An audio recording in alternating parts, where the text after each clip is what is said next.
Yo, what's up, everyone? Before we dive in, quick heads up. My book, The Experience Performance System, How Modern CX Leaders Sell Real Change, is dropping soon. And a matter of fact, in a couple weeks in mid-September. This isn't another fluffy CX playbook stuffed with buzzwords and vanity metrics. This is the system, the blueprint for unfucking CX, improving once and for all that experience drives revenue, retention, and real business performance. Now, if you've ever sat in a boardroom getting that side eye when you brought up Net Promoter Score or NPS, this book is your way out. It's how you go from being the survey guy to being the person the C-suite actually listens to. So get on the list, get the early drop, and let's make sure you're running CX like a profit center, not a side project. CX is not a side hustle.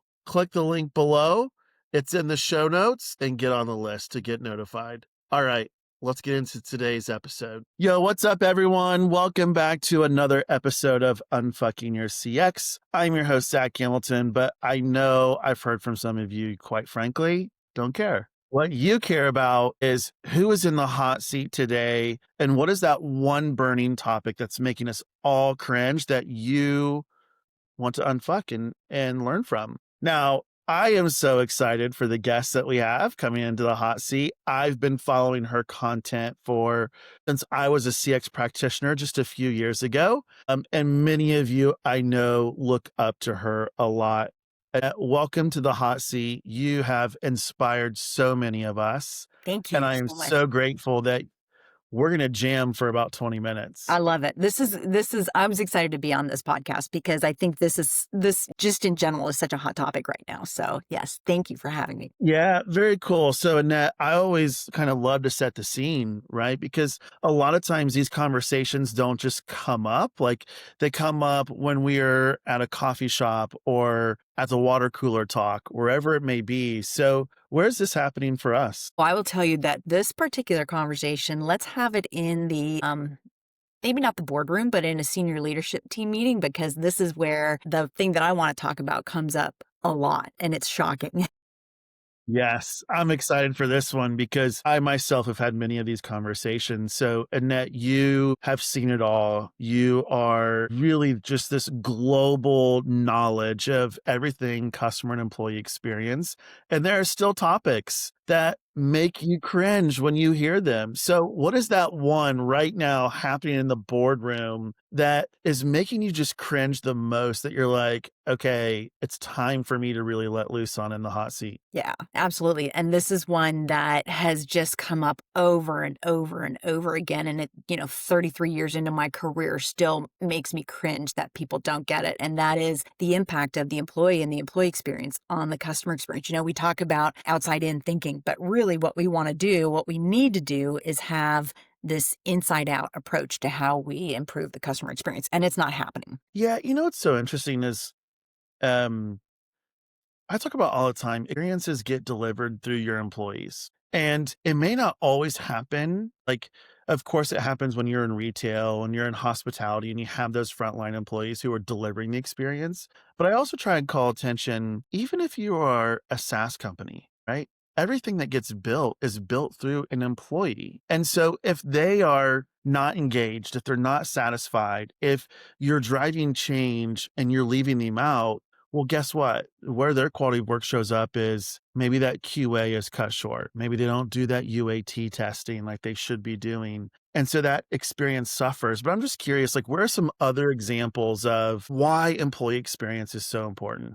Like I'll just connect the dots Yeah. between that and impact. So the way that I like to say it is without employees, who's going to, design, sell, service, implement, install, deliver, all of it? Who's going to do that? And I think what ends up happening is, and when I first go out and work with clients, one of the things that I do is I interview the leadership team, I interview a sampling of employees and a sampling of customers. And this one particular interview with an employee probably 5 years ago just really stuck in my head. And I've used this as an example over and over again. It was a field technician, and he said to me during the interview, he said, Annette, we don't have the tools, the resources that we need. The processes are broken or outdated. The policies are outdated. We don't have what we need to serve our customers the way that they deserve to be served. Now, this isn't some MBA or PhD or, somebody from the leadership team. As a matter of fact, in their leadership team meeting, I had people sitting next to me going, I'm glad you said that. I'm glad you said that the employee experience drives the customer experience, because I never thought about it that way, right? But here are their employees on the ground going, hey, I don't have what I need to make sure that this particular technician was in HVAC. Schools, all of that didn't have what he needed to make sure that they were up and running 100% of the time like they needed to be. And so I think those are some of the things that we have to think about. And one of the ways that we uncover that too is, and this is a tool and a process that I know that I embrace a lot, is journey mapping and service blueprinting. When we do that journey map and then make sure to follow it up with that service blueprint, that, people, tools, systems, process, what's happening behind the scenes that's creating that experience, we really get at the root cause, and that's what that whole process is all about, getting at the heart of the matter. So we fix it at the heart of the matter. And it's not just fixing lipstick or putting lipstick on a pig because we're doing some kind of, quick fix here that we've discovered by simply journey mapping, right? So getting deep into what are the employees doing behind the scenes and what do they have and what don't they have to do their jobs, which is to deliver an experience.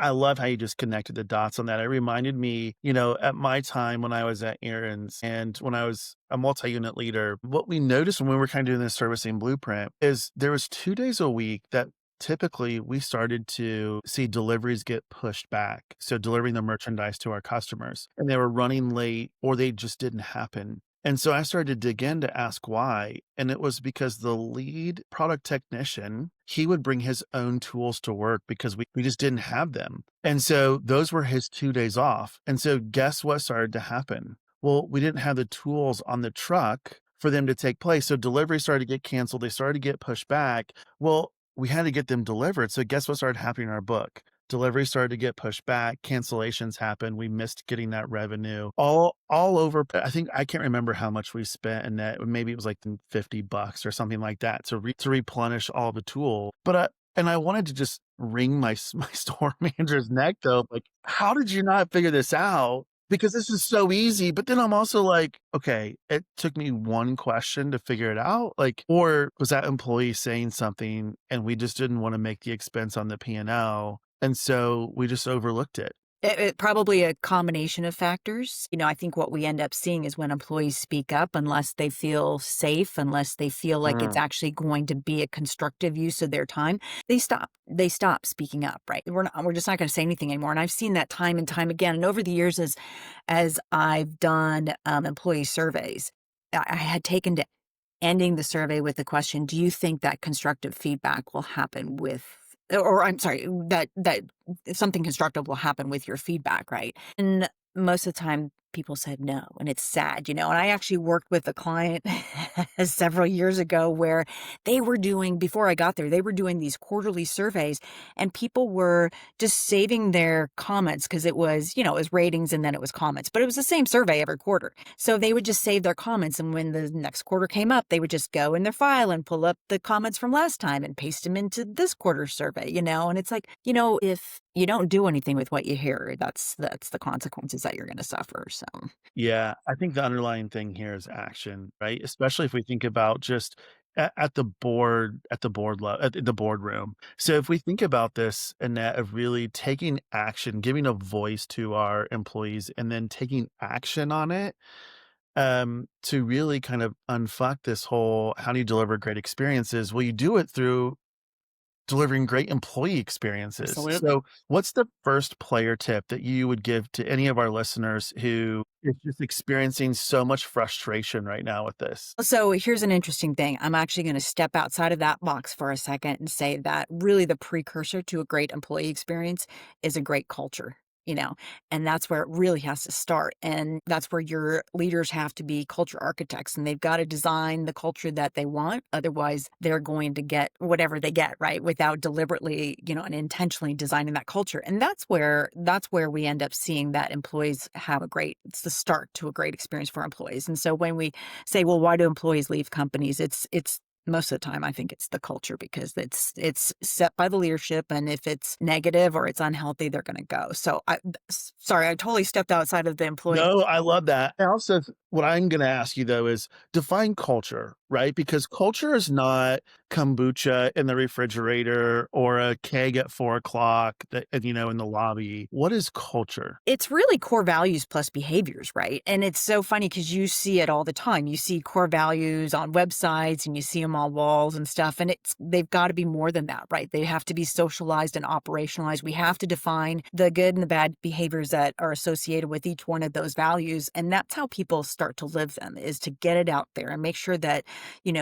that's incorporated into your hiring, your firing, your promotions, your performance reviews. All your processes are built through the lens of the values, your policies through the lens of the values, decisions made through the lens of the values. And then suddenly people go, I get it. And that's how, we say, that culture is what people do when no one's looking, because they get it, they understand. And we've got leaders who are modeling, and leadership is just such a huge part of that. And, if we go back to this conversation, could have started off in a whole different light, not talking about employee experience. We could have talked about leaders and said, wait a second, I've been saying since day one, too, that without leadership commitment and alignment across the organization about the work that needs to be done, it's going to be fucked. So there Yeah. you go. I'm going Yeah. to use your words. No, I love how you point that out though, because so many times what a lot of people don't understand is culture is essentially a system in which the way your organization works framed up by your vision, mission, and values. I mean, that's where that system first starts to operate. And so ultimately within cultures, if the system's not working very well, if you haven't oiled it, if you haven't been paying attention to it, if you haven't been making tweaks to it, then it's gonna get to the point where it's gonna shut down, and it's not gonna need just a little tweaking to. Like, there's gonna need a massive investment and overhaul in order for it to even, like, start Yeah, running again. absolutely. Yeah. Well said. What's what's player tip number 2? Gosh, that was a big one. Okay, player tip number 2 is, I would say, so we've got all of that in place, right? Number 2 would be having some type of a listening program, right? So it doesn't have to be surveys. Surveys for employees can sometimes just be detrimental, right? But some type of voice of the employee, whether it's a listening tour or it's an employee advisory board or some type of focus groups or panels or those kinds of things.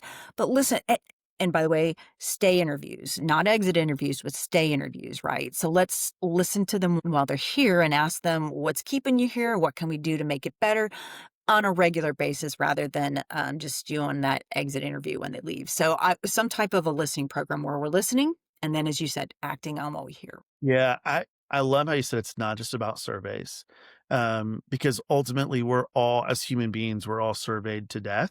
There's other ways that where you can connect with your employees, and one of the things that I loved about Aaron's the most when I was there is everyone from the home support center, it's what we call our corporate office, they had to be in the field a minimum once a year for a full day. Now, of course, we could talk about the frequency and it should be once a quarter, but at least we got it once a year for a full day. And so you were interacting with customers, you were interacting with employees, you were looking at, okay, I'm pulling these levers here from the home support center. How's that impacting? What's the demand that I'm just asking the store managers to do? But yet look at all the other demands that every other department is actually asking them to do as well. So how do we show up and be better for them? Because ultimately they're our first customer. We serve them first. Absolutely. Absolutely. And what's player tip number 3? We doing 3 or 4? How many are we doing so I know which one? Because I got 2 in my brain right now. So Well, we could do 3 and a bonus tip if you want. okay. All right. Let's do that. Okay. So 3 is sort of an extension of that listening, right? Which is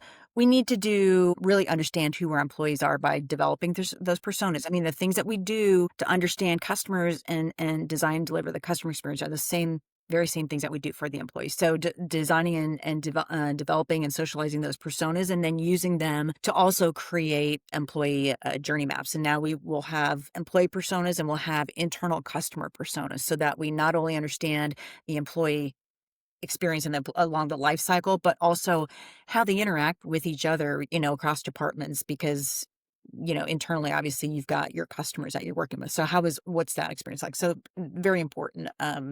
Third tip there. Yeah, I think it comes back to we talk a lot of times in customer experience about how the silos within our organization make or break you. Well, this is where that shows up, right? You understand the journey of the employee, and that's where you start to break down the silos, not, hey, let's start connecting the dots. Like connecting the dots, like between feedback and reporting tools is just one thing. But if they don't know how to actually work together, Huge. Yeah, those aren't huge. going to be broken down. Yes. Yeah. Agreed. Agreed. And what's your bonus tip? Okay, bonus tip is onboarding, employee onboarding. Mm, So critical to success. Understanding the difference between orientation and onboarding. Orientation is, all about benefits and pay and blah, blah, blah. But onboarding is about really integrating you into the organization.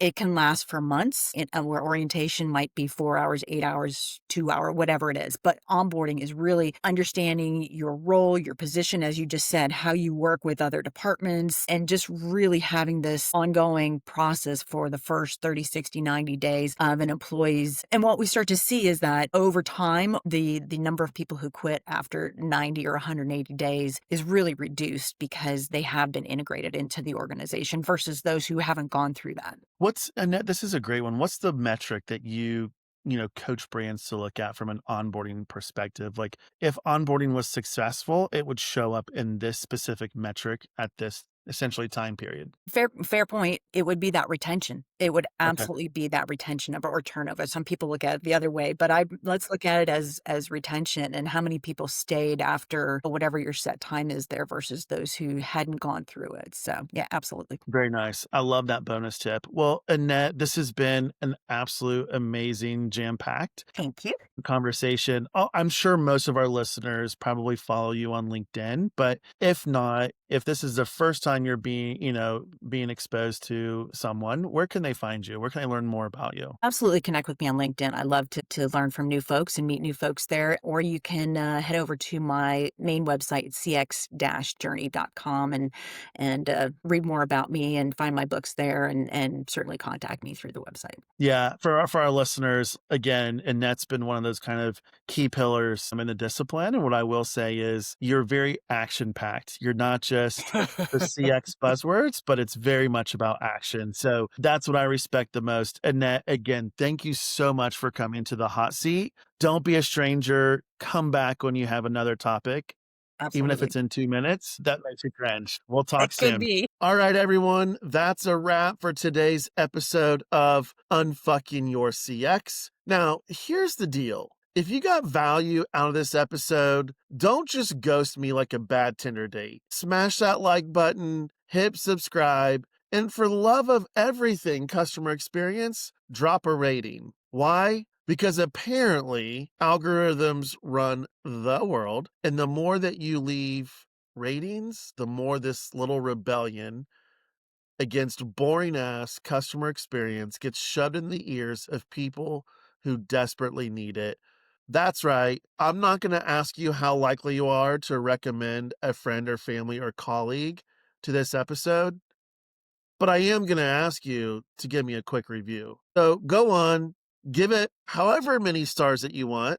I'm not going to beg you for 5 stars because let's just be honest, I want your honest feedback. So unless you're still worshiping at the altar of NPS, in that case, you might just want to keep scrolling. If you think this industry needs unfucked, rate me, comment on it, catch you the next time where we will keep calling out the bullshit and showing you how to actually fix this industry. Peace out.